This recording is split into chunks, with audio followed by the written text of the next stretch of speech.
भालुको थंडा पानी पियाइले युवक एभली एक दृश्य देखा मिली नवरंगपुर जिला सीमांत छत्तीसगढ़ राज्यर कांकेर जिले में जिलार नारा गाँव में एक भालुको जड़े युवक एक थंडा पानी देउछंती एवं भालुटी मध्य खुशी थंडा पानी पिउछि।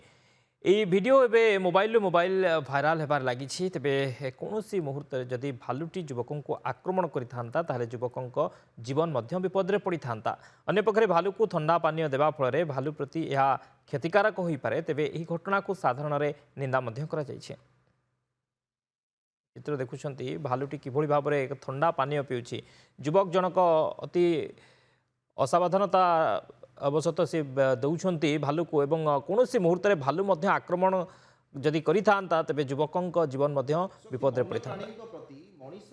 आचरण ताहा दिन को दिन अत्यंत ह्रास पाइबार लगुच गोटे शोभनीय आचरण नुहे गोटे भालू को ये भिजुआल्स भाइराल होने मोबाइल को किंतु जो कांड से युवक जनक भिजती अत्यंत असावधानतार सहित भालू जदि आक्रमण करता जीवन जाता। एक द्वितीय कथा भालू एक वन्यप्राणी को ये भाव में जब आप जो भाव में से देते मृदु पानी कि आउ कौन से अच्छी जीवन प्रति विपद सृष्टि करुँच समस्ते निंदा कर।